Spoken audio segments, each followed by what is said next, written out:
nidhiye hogaami Puntland in badan Soomaalina haybiyo goob alla wada heshiiye hogaami Puntland in badan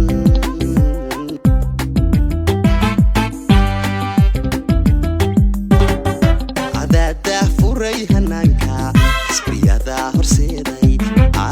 himilada lahayo haatan dhabaysi kambalyaan ku nidhiye hogaami Puntland in badan Soomaalina haybiyo goob alla wada heshiiye hogaami Puntland in badan taniyo in badan hogaami Puntland adada furay hananka isbriyada horseeday himilada lahayo haatan dhabaysi kambalyaan ku nidhiye hogaami Puntland in badan Soomaalina haybiyo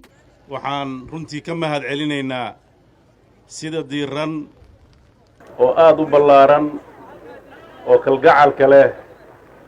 ee magaalada cagaaran ay noogu soo dhoweysay maanta maamulka gobolka Mudug iyo kan degmada Gaalkacyo iyo kan degaankaba cuqaal iyo waxgarad iyo mas'uuliyiin gabdhaha dhalinyarada iyo dhammaan maanta intii halka isugu soo baxday runtii waa farxad aad u weyn waxaan iniga mahad celinaynaa dareenkiina aadna tusteen waxaan ku faraxsannahay horumarka degdega ah ee magaaladan gaartay muddadii yareed ay jirtay waxaan uga mahad celinayaa dadkii gacanta weyn ka geystay mashaariicda kala duwan ee halka ka haraqaaday marka laga tago kuwa dawladda oo ay ka mid yihiin jaaliyadaha dibadda jira ee degaankan iyo dadka ganacsatada ee degaankan u dhasha meel kasta ha joogaan ama gudaha ha joogaan ama dibadda ha joogaan inay runtii muujiyeen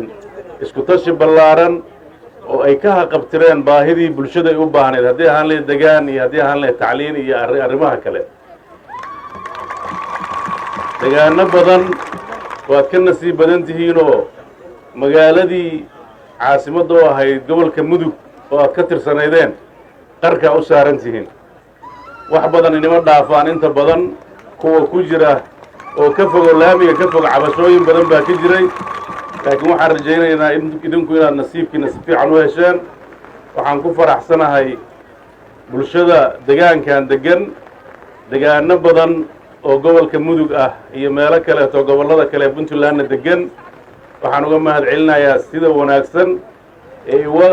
qayb qaateen horumarka dadka reer Puntland ay ku tallaabsadeen dhinaca difaacooda iyo amnigooda dhinaca horumarkooda waxaan magaaladan dhalinyaradeeda qirayaa muddooyinkii u dambeeyey inuu kobac dhaqaale iyo kobac ganacsi iyo kobac tacliimeed oo xoog leh ay samaynayeen meel kastoo aan tagnay gobolka Mudug waxaa ka socotay dhalinyaradeeda tacliin bay ku tartamayeen waxqabad bulshay ku tartamayeen hadda waayi la soo dhaafay reer Mudugga wax kale lagu xaman jiray marka wixiina waa ka gudubteenoo dad nabadeed baa noqoteen marka aad baan ugu mahad celinayaa dadkii ka shaqeeyey nabadda iyo in ay dadka loo jiheeyo inay nolol wanaagsan ku noolaadaan waxaan rajaynayaa mas'uuliyiinta gobolka iyo kan degmada iyo kan degaanada guud ahaan gobolka Mudug dhaqan iyo mas'uuliyiinba in loo soo jeesto in degaanadii waaba la dhisay xasilooni iyo nabadgelyo inta yaryar ee ayaamihii u dambeysay aan ogeyna inay waxaan rabnaa wixii aan soo marnay oo ahaa kormeerka wixii aan kala soo hadlayna waxaan ku khatimaynaa cagaaran maanta fariintii ugu dambeysay ee Mudug halkaan ka dhiibaynaa waxaan fariinta ugu dambeysay ee Mudug aan farayno ama aan kala hadlayno waxa weeye inay dawladnimada barbar istaagaan inay nabadgelyada ka shaqeeyaan in ay daris wanaagga ka shaqeeyaan in ay horumarka dhinac walba ay hadda ku jiraan ay sii ballaariyaan dhexdooda iyo midnimadooda hagaajiyaan dawladduna gobolkan waa u soo jeedaa in ay wax weyn ka qabatay rabtaa waana iniga mahad celinaynaa gacanta ballaaran iyo niyadda wanaagsan iyo talada wanaagsan oo aad ka geysateen horumarka ay dawladda doonayso aad baa u mahadsantihiin. waxaan ka cudur daaranayaa in aan soo daahnay deegaanadii aan soo marnay oo dhan qolo walba waxay jecleed inaanan ka soo tegin. waan uga mahad celinaynaa dadkuna dareenkooda inaan la joogno ay ku fiicnayd, laakiin waxa weeye duruufihii jiray iyo saacadihii iyo ballamihii baa isdhex galay.